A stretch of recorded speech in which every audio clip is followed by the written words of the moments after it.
Friends, welcome to my channel. मेरे पास बहुत ज़्यादा कमेंट्स आ रहे थे कि मैम हमने अभी तक अपनी केवीएस की तैयारी शुरू नहीं की है, हमें बहुत ज़्यादा घबराहट हो रही है, हमें समझ में नहीं आ रहा हम अपनी प्रिपरेशन कैसे स्टार्ट करें। तो फ्रेंड्स, अगर आपने अभी तक अपनी केवीएस की प्रिपरेशन स्टार्ट नहीं की है तो ये वीडियो स्पेशली आपके लिए है। अगर आपको केवीएस की प्रिपरेशन स्टार्ट करने का तरीका नहीं समझ में आ रहा है तो वीडियो को पूरा देखिएगा और हर एक पॉइंट को ध्यान से सुनिएगा और समझिएगा। देखिए फ्रेंड्स, जब से केवीएस की वैकेंसीज आई है ना, बहुत ज़्यादा लोग पैनिक हो गए हैं कि हमें ये जॉब चाहिए। लेकिन वो इतने ज़्यादा पैनिक हो चुके हैं कि अपनी पढ़ाई स्टार्ट नहीं कर पा रहे और ना ये समझ पा रहे हैं कि हमें कहाँ से पढ़ना स्टार्ट करना चाहिए, क्योंकि सिलेबस भी चेंज हो गया है। जिन लोगों ने पहले से तैयारी कर रखी थी केवीएस की, वो तैयारी सिर्फ 20% उनके काम आएगी, क्योंकि पूरा जो सिलेबस का पैटर्न है वो चेंज कर दिया गया है। तो देखिए फ्रेंड्स, सबसे पहले काम जो हमें करना है, हमें पैनिक नहीं होना। सबसे पहले आप थोड़ा टाइम ले लीजिए अपने लिए, एक दिन ले लीजिए, 2 दिन ले लीजिए, पर उससे ज़्यादा नहीं। उन 1 या 2 दिनों में अच्छे से बैठ के सोचिए कि आपको कब, कैसे और कितना पढ़ना है, आप कितना पढ़ पाएंगे। ठीक है, सबसे पहले काम आराम से ये कीजिए। फ्रेंड्स, हमें पैनिक बिल्कुल भी नहीं होना है, ठीक है, क्योंकि जितना ज़्यादा हम पैनिक करेंगे ना, हम अपनी प्रिपरेशन को स्टार्ट कर ही नहीं पाएंगे। दूसरी बात, हमें ये नहीं देखना है कि हमने 1 महीने से या पिछले 15 दिनों से हमने पढ़ाई नहीं की है, तो जो अदर स्टूडेंट्स हैं उन्होंने बहुत ज़्यादा कोर्स कवर कर लिया होगा और वो हमसे आगे होंगे और अब हम उनके लेवल पर नहीं आ पाएंगे। तो फ्रेंड्स देखिए, हर किसी की कंडीशन अलग होती है। क्या पता वो आपसे भी ज़्यादा घबराया हुआ हो, उसकी तैयारी इतनी ना हुई हो, या एंड वक्त पे वो रिवीजन ना कर पाए जिसकी वजह से उसका पेपर अच्छा नहीं हो पा रहा है।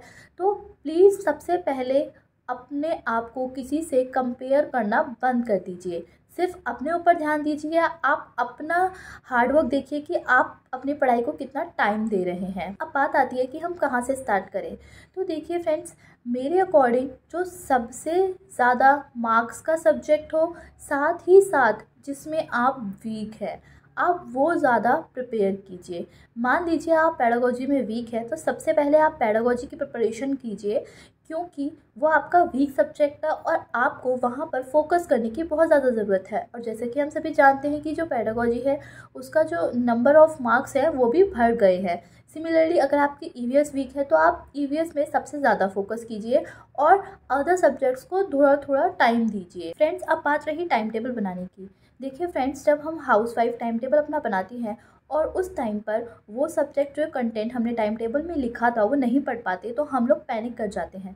तो मेरे अकॉर्डिंग आप टाइम टेबल मत बनाइए, क्योंकि हाउसवाइफ के लिए बहुत सारे काम होते हैं और कब कौन सा काम किस कंडीशन में आ जाए हमें खुद नहीं पता होता। हमें नहीं पता होता कि हमारा बच्चा कब कोई नई चीज़ की डिमांड कर दे, कब बोल दे कि मुझे बाहर घूमने जाना है, या कब वो बीमार हो जाए और हमें उसकी टेक केयर करनी पड़े। तो उस टाइम पर होगा क्या कि हम जो टाइम टेबल है वो फॉलो नहीं कर पाएंगे, और फॉलो ना करने के कारण हम पैनिक हो जाएंगे, घबरा जाएंगे कि जो हमने टारगेट सोचा था अचीव करने के लिए हम उसे अचीव नहीं कर पा रहे। और धीरे धीरे होने क्या लगेगा, आप अपनी पढ़ाई डिसकंटिन्यू करने लगेंगे और हार मान लेंगे कि नहीं, मैं नहीं कर पाऊंगी, क्योंकि मैं जो टाइम टेबल बनाया है उसके अकॉर्डिंग नहीं पढ़ पा रही। तो फ्रेंड्स, टाइम टेबल मत बनाइए, पर इसका मतलब ये नहीं है कि आप पढ़ेंगे नहीं।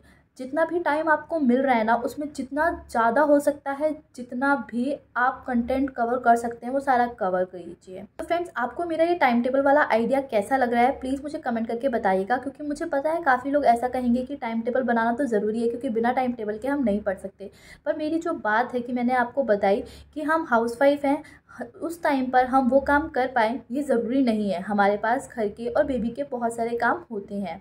फ्रेंड्स, तो हम अब बात करते हैं कि क्या हमें सिलेबस कंप्लीट करने पर फोकस करना चाहिए। तो देखिए, बिल्कुल भी नहीं।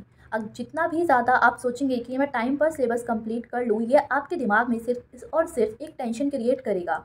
इसलिए कभी भी सिलेबस कंप्लीट हो जाए इस पर फोकस ना करें, बल्कि इस बात पर फोकस करें कि जितना भी आपने पढ़ा है उसे किस तरीके से पढ़ा है, क्या वो आपकी मेमोरी में रिटेन रह पाएगा।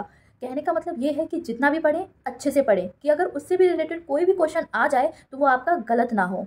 ठीक है, अब बात करते हैं कि क्या हमें नोट्स बनाने चाहिए, क्योंकि काफ़ी ज़्यादा लोग कमेंट्स कर रहे थे मेरी वीडियो पे कि आप नोट्स क्यों बना रही हैं। डायरेक्ट जितना भी आप कर रही हैं उसको अपने दिमाग में मेमोराइज़ कर लें और प्रैक्टिस करें। फ्रेंड्स, एक बात बताइए, क्या हमारा दिमाग इतना ज़्यादा मेमोराइज़ कर सकता है कि मैं उसे एग्जाम टाइम तक रिटेन करके रख सकूँ? बिल्कुल भी नहीं। इसलिए नोट्स बनाना बिल्कुल बिल्कुल बिल्कुल ही कंपलसरी है। बट मेरा एक सुझाव है आपके लिए कि अपने नोट्स को हमेशा शॉर्ट तरीके से बनाइए, लॉन्ग टर्म से नहीं बनाइए। जो लॉन्ग टर्म की चीज़ें हैं वो अपने दिमाग में मेमोराइज़ करिए, क्योंकि क्योंकि जब आपको पॉइंट्स पता लग जाते हैं तो जो उसके अंदर का कंटेंट होता है वो आपके दिमाग में ऑटोमेटिकली आ जाता है। इसलिए नोट्स बनाना बेहद ज़रूरी है, क्योंकि रिवीजन के टाइम पे हमारे नोट्स ही काम आएंगे। हम पूरा सिलेबस दोबारा से नहीं पढ़ सकते हैं और ये पॉसिबल भी नहीं है। फ्रेंड्स, अब जो सबसे इम्पॉर्टेंट काम हमें करना है वो है mock test.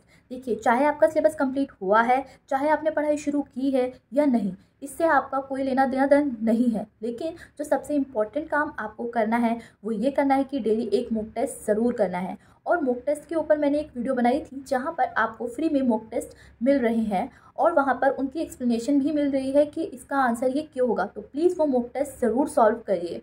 At last friends, मैं यही कहना चाहूँगी कि अपनी थिंकिंग को डाइवर्जेंट रखिए, बट ओवर थिंकिंग बिल्कुल मत करिए, क्योंकि ये सिर्फ आपको टेंशन देगी और आप पैनिक हो जाएंगे और अपनी तैयारी छोड़ देंगे। तो be positive and all the best for your exams. अगर आपको थोड़ा सा भी मोटिवेशन मिला हो मेरी वीडियो से तो प्लीज़ चैनल को सब्सक्राइब करें, वीडियो को लाइक करें, और अगर कोई आपकी जान पहचान में तैयारी कर रहा है या तैयारी जिसने शुरू नहीं की है तो उसको ये वीडियो ज़रूर शेयर करें ताकि उसको भी मोटिवेशन मिले।